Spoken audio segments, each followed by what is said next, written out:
नमस्कार। आज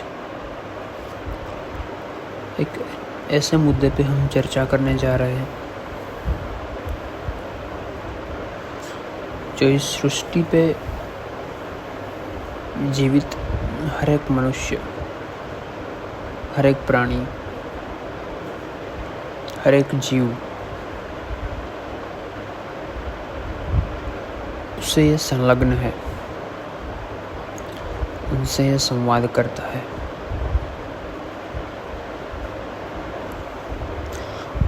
आप इस सृष्टि पे, इस दुनिया में, इस मृत्यु लोक में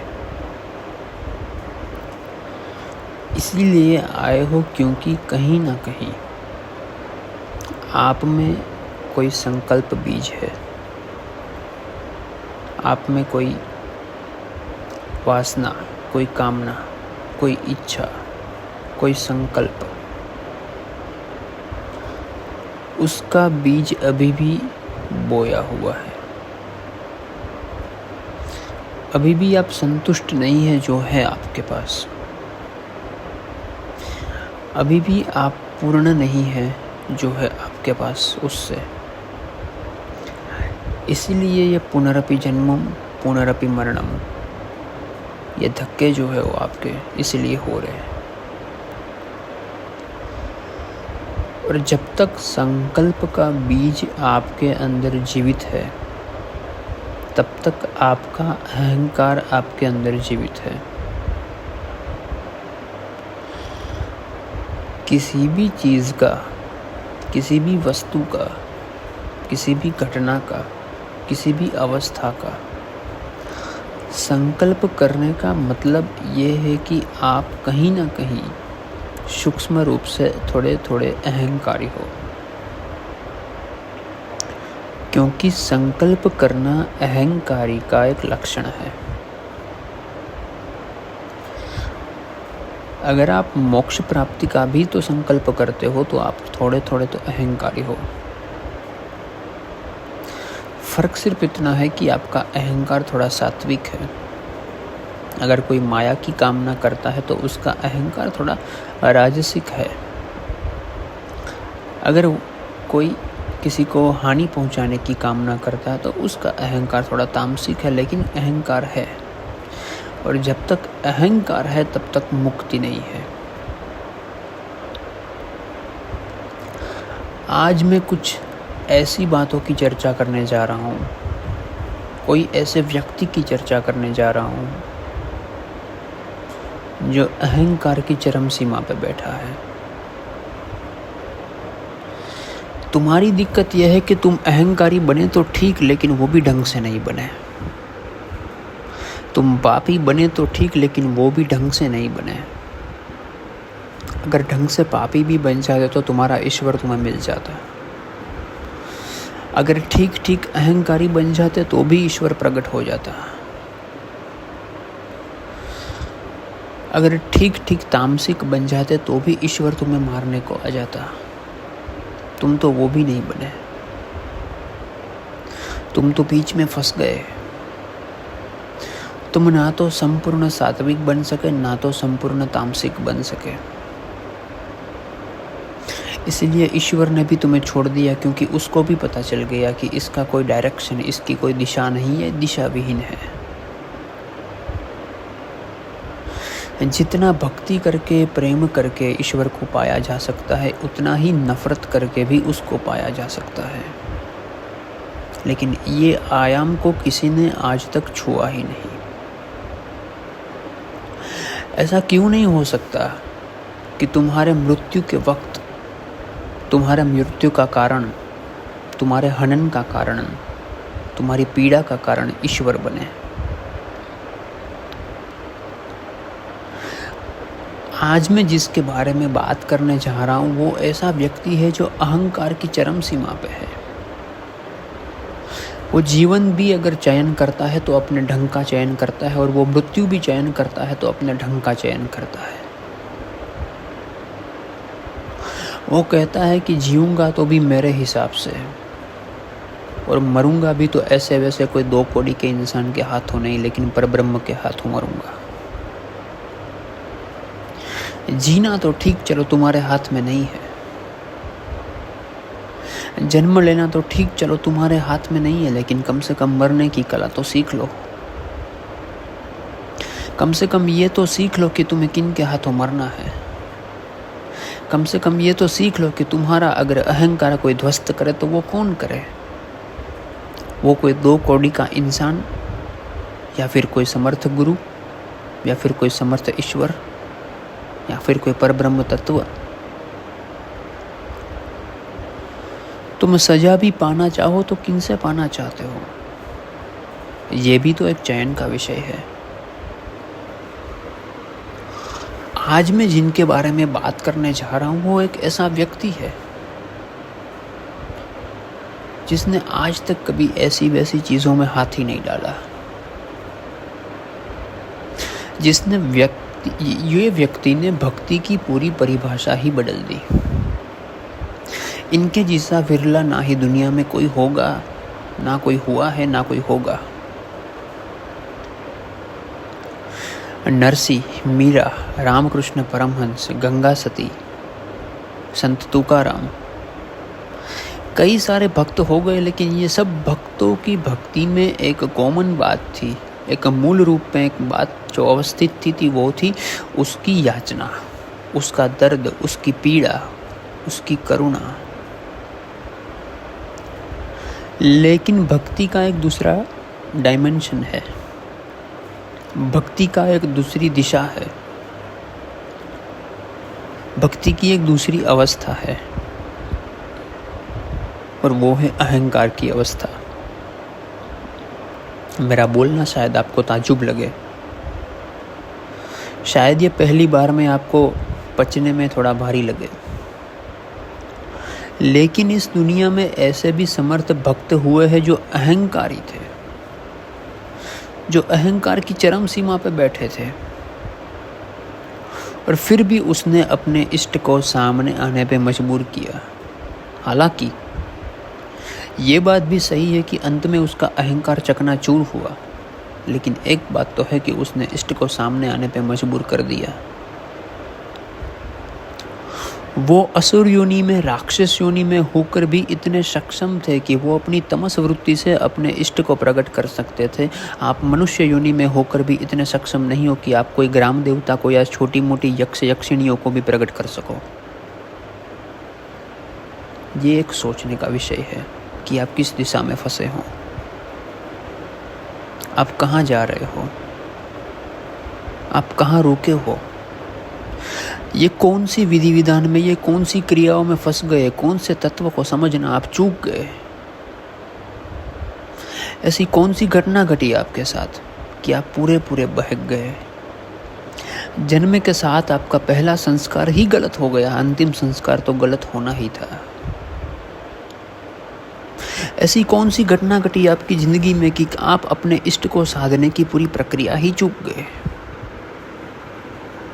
आपने रुदन भी ठीक से नहीं किया, आपने अहंकार भी ठीक से नहीं किया,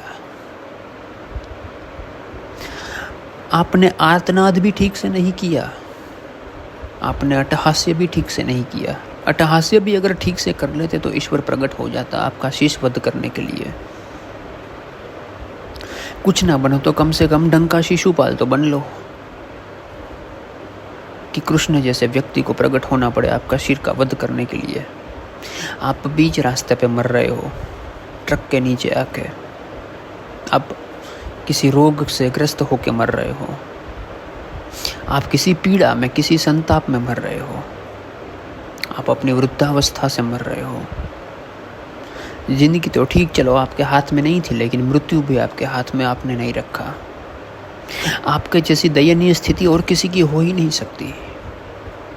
अगर रोना है तो सबसे पहले आपको अपने आप के ऊपर रोना चाहिए, क्योंकि आपके जितना दरिद्र कोई नहीं है।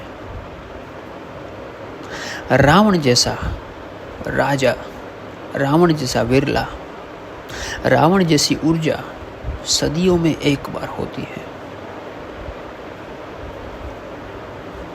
जिसने परब्रह्म को प्रकट किया, जिसने हरण भी किया तो आद्य शक्ति का किया। आपने चुराया धन, आपने चुराई किसी की स्त्री, आपने चुराया किसी का पैसा, आपने चुराई किसी की जमीन।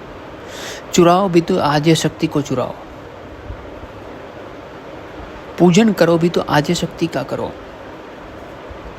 अगर चुनौती ही देनी है तो ईश्वर को दो। किसी दो कोदे के इंसान को चुनौती देके ही आप क्या ही कर लोगे। रावण का उद्धार होना निश्चित था, क्योंकि परब्रह्म को जो चुनौती देता है उसका अहंकार चूर कर करके परब्रह्म अपने पैरों तले कुचल देता है। फर्क सिर्फ इतना होता है कि वो तमस वृत्ति से उसको साध रहा है, आप अपनी सात्विक वृत्ति से साधने का प्रयास करते हो। इसलिए रावण आपको विलन दिखाई देता है और कोई अच्छा भक्त जो पूरे 24 घंटे ईश्वर का भजन करता है वो आपको सात्विक दिखाई देता है। लेकिन त्रिगुण में से कोई भी गुण से अगर आप अपने इष्ट को साधते हो तो आपके इष्ट को आपके सामने आना पड़ेगा। रावण उसकी 100% प्रतिकृति है।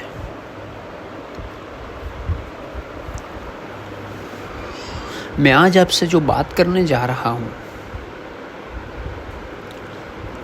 वो रावण रचित शिवतांडव स्तोत्र की है। एक भक्त जब आपके अहंकार की चरम सीमा पे होता है, जब सिद्धियां, नवग्रह, नक्षत्र, तारामंडल सब उसके पैरों में पड़े हैं, तब उसमें एक भाव जागता है। सिद्धियों का सबसे बड़ी दिक्कत यही है कि वो इंसान में जो एक गुण जो है वो प्रस्थापित करके रखता है, वो है पोजेशन का, वो है मालकियत का। उसे ऐसा लगता है कि सब चीज़ मेरे अंडर में है, सब चीज़ मेरी मालकियत में है, मैं हर कोई चीज़ को हासिल कर सकता हूँ और मैं जिस चीज़ पे उंगली रखता हूँ वो चीज़ आज से मेरी है। रावण ने गलती ये की कि उसने अपने इष्ट पे उंगली रख दी और इष्ट किसी की मालकियत नहीं है। इष्ट उसी का है जो उसको साधता है। इष्ट बटा हुआ है, इष्ट बिखरा हुआ है इन सब लोगों के बीच में जो उसको साधते हैं। कथा तो यह है कि रावण अपने पुष्पक विमान से कैलाश पर्वत के ऊपर से निकल रहा था और शिव के गणों ने उसको बोला कि शिव और शक्ति अपनी आनंदमय स्थिति में है, वो अपनी निश्रा में है, वो विश्राम में है, तो आप कृपया अपना रथ जो है वो मोड़ लीजिए। लेकिन अहंकार की चरम सीमा ये होती है कि वो अपने इष्ट को भी अपने पैरों की जूती समझता है। जिस फाउंडेशन से, जिस बुनियाद से वो इंसान बना है, वो असुर बना है, वो राक्षस बना है, उस इष्ट को ही वो अपनी एक नौकर समझ लेता है।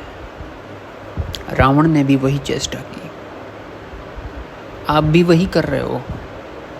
जब आपको कोई देवता प्रसन्न होते हैं, जब आपको कोई सिद्धि मिलती है, आप अपने आप को उसका मालिक समझ के उसको आपके पैरों की जूती समझते हो। इसलिए आपकी सिद्धियां, आपके देवता, आपके देवी आपके पास ज़्यादा टिकते नहीं है। रावण ने भी वही किया। रावण ने सोचा कि ऐसी कौन सी ऊर्जा है जो मुझे अधीन नहीं है, जो मुझे अधीन नहीं है, जो मुझे समर्पित नहीं है। रावण ने कैलाश पर्वत उठाने की चेष्टा की। ये माना जाता है कि कैलाश पर्वत आत्मबिंदु है, वो इस पृथ्वी की धरोहर है, वो चेतना का केंद्र है। इस चीज़ को अगर तात्विक रूप से समझा जाए तो एक इंसान का मन जब अपने आत्मा को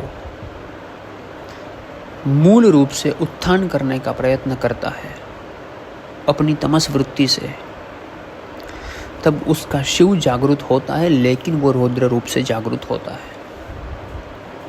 अगर यही कैलाश पर्वत का उत्थान उसने सौम्य रूप से किया होता, विवेक बुद्धि से किया होता, समर्पण से किया होता, अगर यही कैलाश पर्वत को उसने उठाना चाहा तो विवेक बुद्धि से उठाना चाहा, परिपक्वता से उठाना चाहा, करुणता से उठाना चाहा, तो शिव इतने दयालु थे कि वो अपने आप को हवा के अणु जितना हल्का कर देते और रावण के कंधे पे बैठ जाते। लेकिन रावण का अहंकार उसको पूरा विध्वंस कर गया। रावण ने उठाना चाहा भी तो कैलाश पर्वत को उठाना चाहा। उसने द्रोह किया भी तो ऐसी चीज का किया कि खुद शिव को आके उसको समझाना पड़े। और कथा ये है कि कैलाश पर्वत उठाते ही शिव समाधि से जागते हैं और वो सिर्फ अपने अंगुष्ठ का अग्रभाग कैलाश पर्वत पर रखते हैं और रावण का हाथ जो है वो कैलाश पर्वत के नीचे दब जाता है। कथा चाहे कोई भी हो, तत्व को समझना जरूरी है। कोई कहता है कि रावण बहुत बड़ा भक्त था और उसने भक्ति में शिव तांडव स्तोत्र रचा। कोई कहता है कि रावण का हाथ जो है वो कैलाश पर्वत के नीचे आ गया और उसने आर्तनाद में, समर्पण में क्षमा याचना करते करते शिव तांडव स्तोत्र की रचना की और शिव प्रसन्न हुए। घटना चाहे कोई भी हो, मुद्दे की बात यह है कि एक अहंकारी ने अपने अहंकार से समर्पण तक की यात्रा की और शिव को प्रसन्न किया। एक सामान्य इंसान को घटनाओं में रस है, एक सामान्य इंसान को रुचि है थ्रिलिंग में, उसको हर चीज़ एक साउथ का मूवी लगती है।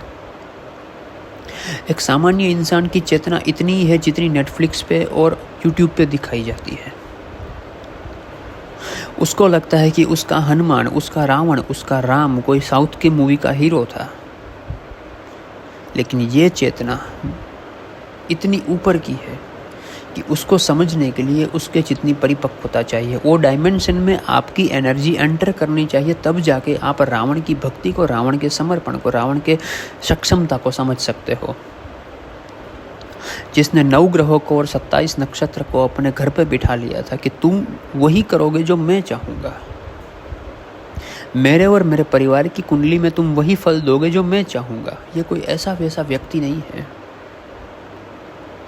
रावण कोई ऐसा व्यक्ति नहीं है जो अपने फेवर में किसी चीज़ को लेने के लिए, जो अपने पक्ष में किसी चीज़ को लेने के लिए 1100-2000 रुपये दे के किसी ज्योतिष के पास गया था। वो प्रज्ञावान था, वो बुद्धिशाली नहीं था, लेकिन फिर भी वो चूक गया। वो चूक गया। उसने आत्मबिंदु को, उसने धरोहर को उखेड़ने की चेष्टा कर दी। उसने आत्मबिंदु को, उसने आत्मा के हनन करने की चेष्टा कर दी। उसके ऊपर उसका मन हावी हो गया, उसके ऊपर उसकी इंद्रियां हावी हो गई, उसकी समझ के ऊपर उसका बल हावी हो गया, उसके ज्ञान के ऊपर उसका अहंकार हावी हो गया। अक्सर ज्ञानी लोग यही करते हैं। ज्ञान की चरम सीमा यह है कि आप शांत हो जाते हो और उसकी दूसरी साइड, ज्ञान जो है वो एक मेरुपृष्ठ है, वो श्री यंत्र का बिंदु है और बिंदु पे स्थिति बनाए रखना ऐसे वैसों की बात नहीं है।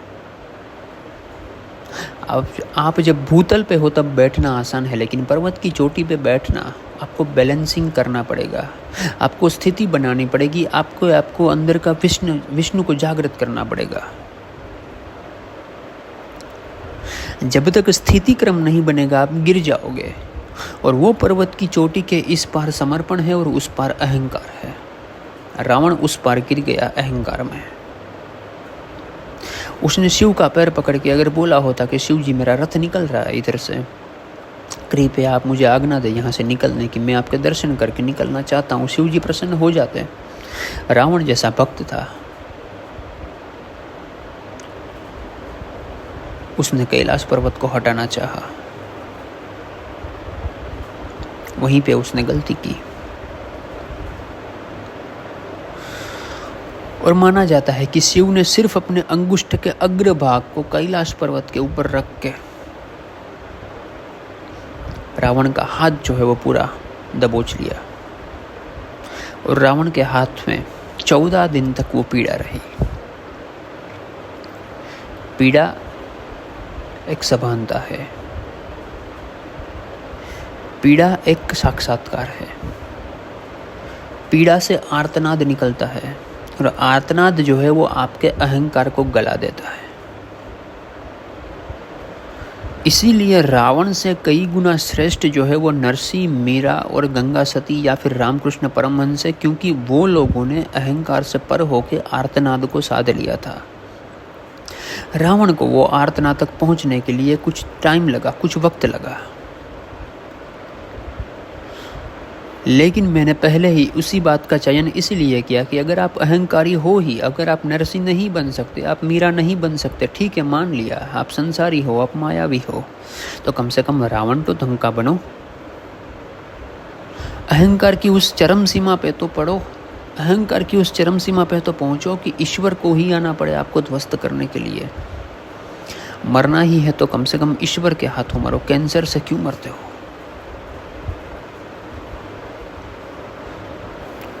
बीच रास्ते पे किसी ट्रक के नीचे आके, दवाई खा के, रेल की पटरियों पे आके क्यों मरते हो? हार्ट अटैक से क्यों मरते हो? मरना ही है तो कम से कम ईश्वर के हाथों मरो। या फिर आप नरसी बन जाओ, या फिर आप मीरा बन जाओ, या फिर आप गंगा सती बन जाओ, या फिर आप तुकाराम बन जाओ, या फिर आप लाहिड़ी महाशय बन जाओ, कुछ भी बन जाओ, लेकिन ढंग का बनो। आप चरम सीमा पे पहुंचो, लेकिन उस चरम सीमा पे पहुंचो जो सत्व की चरम सीमा है, जो रजस की चरम सीमा है, जो तमस की चरम सीमा है। चरम सीमा पे पहुंचे बिना कभी कुछ प्राप्त नहीं होता। रावण अहंकार की चरम सीमा पे था और चरम सीमा पे कोई टिक नहीं सकता, वहां से नीचे आना जरूरी है। किसी भी गेंद को चाहे कितनी भी ऊंची उछाल लो, वो चरम सीमा पे पहुंचते ही नीचे जमीन पर आती है। जमीन पे तो सबको आना है, चाहे आप समझ से आओ या सबक से आओ, जमीन पे तो आना पड़ेगा, क्योंकि जमीन पे आपके इष्ट के पैर है, पैरों में गिरना पड़ेगा। फिर वो समझ से आओ तो भी चलेगा, सबक से आओ तो भी चलेगा। रावण सबक से आया, लेकिन आया सही, और उसने शिव तांडव स्तोत्र की रचना कर दी। वो शिव के गुण गाने लगा कि आपके गले में सर्प है, आपकी जटा से गंगा बह रही है, आपके तीसरे नेत्र पे आग्ना चक्र पे जो अग्नि प्रज्वलित है, उससे आपने कई सारी चीज़ों को भस्म किया है। ऐसे शिव को मैं प्रणाम करता हूँ। हे शिव, मुझे मुक्त कीजिए।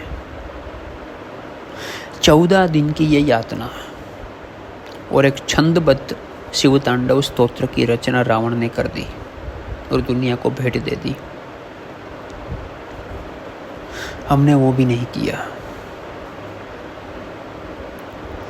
किसी माँ के पास आप जाइए, आप अपनी माँ को बोलिए कि माँ मुझे भूख लगी है, कुछ खाना दे दो। आपकी माँ क्या करेगी? आपकी माँ आपको बोलेगी कि रुको बेटा, मैं कुछ बना देती हूँ। आपकी माँ आपकी पीड़ा को सहन करती है, आपकी पीड़ा को देखती है कि मेरे बेटे को भूख लगी है, वो पीड़ा में है, वो कब से चिल्ला रहा है। वो किचन में आपके लिए जाके खाना बनाएगी, उसका भाव वो खाने में सम्मिलित होगा। लेकिन आपकी माँ ये नहीं बोलेगी कि रुको बेटा, मैं पड़ोस से मांग के लाती हूँ, क्योंकि मुझे बनाने की आलस है, क्योंकि मुझ में वो सामर्थ्य नहीं। ये माँ का भाव नहीं है। तो जब आपकी माँ आपको खाने के लिए अपने हाथों से खाना बना के देती है, तो आप अपने इष्ट के लिए अपनी स्तुति, अपनी काव्य, अपना स्तोत्र क्यों नहीं रच सकते? आपका सत्य भी आपका नहीं है, आपकी स्तुति भी आपकी नहीं है, आपका काव्य भी आपका नहीं है, आपका आर्तनाद भी आपका नहीं है, वो भी किसी से भाड़े पे लिया हुआ है। आपने स्तुति भी की तो उसकी की जिसने जिसको रावण ने रचा है। आपने काव्य भी गाया तो उसका गाया जो किसी और ने रचा है। आपने अपने इष्ट की प्रशंसा भी की तो उनके शब्दों से की जिसने 5000 साल पहले वो शब्दों को लिख दिया है। आपका अपना कुछ है ही नहीं, आपका अपना कुछ रचना है ही नहीं, आपकी अपना कोई भाव है ही नहीं। अगर आप अच्छे कवि नहीं हो, अगर आप अच्छे लेखक नहीं हो, कम से कम आप अच्छा रुदन तो कर सकते हो। इष्ट के चरणों में पड़े हुए आंसू, इष्ट के चरणों में पड़ा हुआ आपका सर, वही आपको इष्ट दिला सकता है। रावण ने शिव तांडव स्तोत्र की रचना की, उसने शिव के गुण गाए, अपने तरीके से गाए, छंदबद्ध गाए। शिव रुष्ट था, वो रुद्र तांडव के भाव में था। तांडव 2 तरह के होते हैं, एक रुद्र तांडव होता है और एक होता है आनंद तांडव। एक वो अपने कोप भुवन में जाके, गुस्से में जाके तांडव करता है, और दूसरा तांडव करता है वो आनंदित होके, छोटे बच्चे की तरह, जैसे बच्चा बारिश में नाचता है, जैसे प्रकृति खिलती है और मोर नाचता है, ऐसे शिव नाचता है। रावण में वो कला थी कि रुद्र तांडव को आनंद तांडव में कैसे बदले।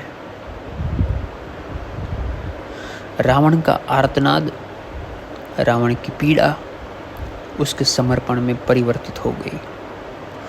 उसने बोला, गलती हुई तो हुई, मैं अहंकारी था तो था शिव, लेकिन अब मुझे अपना लो।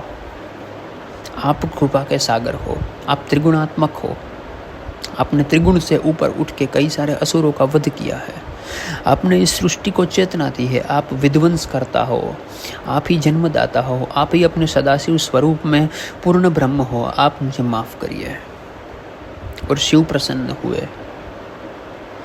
शिव की प्रसन्नता किसी भी जीव के जीवन में उपलब्धि की चरम सीमा है। अगर आपके ऊपर आपका शिव प्रसन्न हो गया, मतलब कि आपके ऊपर आपका गुरु प्रसन्न हो गया, मतलब कि समस्त सृष्टि की प्रकृति, समस्त सृष्टि की चेतना आप पे प्रसन्न हो गई। कहा जाता है कि शिव भोला है, भोलेनाथ है। वो भूल जाते हैं कि इस जीव ने क्या पाप किया था। वो सिर्फ यही देखते हैं कि अभी वो पीड़ा में है, अभी वो समर्पण के भाव में है, तो मुझे अभी प्रसन्न होना चाहिए। शिव ने प्रसन्न होकर रावण को बोला कि मैं प्रसन्न हूँ तुम्हारी स्तुति से, तुम्हारी प्रशंसा से। और ये प्रशंसा कोई वो प्रशंसा नहीं है जिससे कोई सूक्ष्म लाभ चाहिए। ये कोई सेलिब्रिटी की प्रशंसा नहीं है कि मैं आपका बहुत बड़ा फ़ैन हूँ, मैंने आपकी सब पिक्चर देखी है, सर मैं आपका बहुत बड़ा फ़ैन हूँ, मैंने आपके सब वीडियो देखे। ये वो प्रशंसा नहीं है। ये प्रशंसा जो है वो आत्म अनुभूति से की गई प्रशंसा है। रावण को जब ये अनुभव हुआ कि सब कुछ पाते हुए भी मैं उनकी एक पैरों की जूती बराबर हूँ, ये प्रशंसा जो है वो आत्म साक्षात्कार के बाद की गई प्रशंसा है। रावण को जब ये रियलाइजेशन हुआ, जब ये साक्षात्कार हुआ कि सब कुछ पाते हुए भी मैं उसके अंगुष्ठ के अग्रभाग समान हूं, तो वो चेतना कितनी बड़ी होगी, वो चेतना का साम्राज्य कितना बड़ा होगा। तब रावण जाके उसके पैरों में गिरा। और कहा जाता है कि शिव फिर भी प्रसन्न नहीं हुए थे। यह नहीं हुआ था कि उसने स्तुति करना शुरू किया और शिव प्रसन्न हो गए। गलती की थी बहुत बड़ी। रावण ने आत्मा का हनन किया था। उसके ज्ञान के ऊपर उसका मन हावी हो गया था, उसके ज्ञान के ऊपर उसका इंद्रिय हावी हो गई थी, उसका अहंकार हावी हो गया था। हनन तो होना था, रुदन तो होना था, पीड़ा तो होनी थी। पीड़ा प्रायश्चित है, रुदन प्रायश्चित है, प्रायश्चित तो होना था। लेकिन चरम सीमा भक्ति की वहाँ आ गई जहाँ पे रावण ने अपना सर काट के शिव के चरणों में समर्पित कर दिया। ये किंवदंती है, ये कथा है।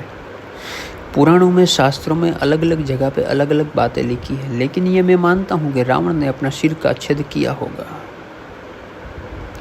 क्योंकि आपका मस्तिष्क आपके अहंकार की प्रतिकृति है। आपके अंदर का जो अहंकार है वो आपके मस्तिष्क में रहता है, आपके अंदर का ज्ञान जो है वो आपके मस्तिष्क में रहता है, आपके अंदर का प्रेम जो है वो आपके दिल में रहता है। इसीलिए शक्ति का निवास दिल में होता है, शिव का निवास मस्तिष्क में होता है, क्योंकि वो ज्ञान है। शिव ज्ञान है, शक्ति ऊर्जा है, प्यार एक ऊर्जा देता है। ज्ञान कभी ऊर्जा नहीं देता, ज्ञान तर्क देता है। तो रावण ने भक्ति की चरम सीमा पे पहुंच गया और तब जाके उसको पता चला कि शिव फिर भी नहीं मान रहे। तब उसने अपना मस्तिष्क का छेद करके, शिरच्छेद करके शिव के चरणों में रख दिया। वो अपना शिरच्छेद जो था वो अहंकार का शिरच्छेद था, अपना शिरच्छेद नहीं था। तो जब आप शास्त्रों में ये पढ़ते हो कि रावण ने अपना सर काट दिया, तो आपको ये समझना चाहिए कि उसने अपना अहंकार अपने गुरु के चरणों में, अपने शिव के चरणों में रख दिया, क्योंकि शिव जो है वो समग्र शास्त्र के गुरु है। रावण ने अपनी सब समझ को, वो दशानन था, उसको काटना भी पड़ा तो एक सिर नहीं काटना पड़ा, उसको अपने 10 सिर काटने पड़े। वो दशानन था, उसने शिव के चरणों में सब सर रख दिए।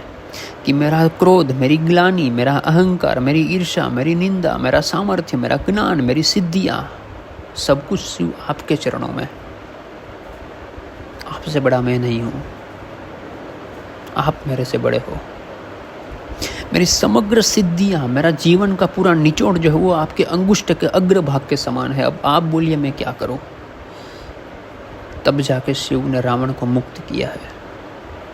तब जाकर शिव ने वो अभय वरदान दिया कि तुम्हारी लंका भी होगी तो सुवर्ण की होगी बेटा। तुम सिद्धियां भी प्राप्त करोगे तो कोई ऐसी वैसी नहीं करोगे, अपने शास्त्र तुम खुद लिखोगे, अपना ज्योतिष तुम खुद लिखोगे। ये जो सामर्थ्य है वो रावण में आ सकता है तो तुम में क्यों नहीं आ सकता। शिवतांडव स्तोत्र का भावार्थ तो आपको गूगल पे भी मिल जाएगा, लेकिन वो भावार्थ करने से पहले वो किस भावावेश में रावण ने आके लिखा है वो जानना बहुत जरूरी है।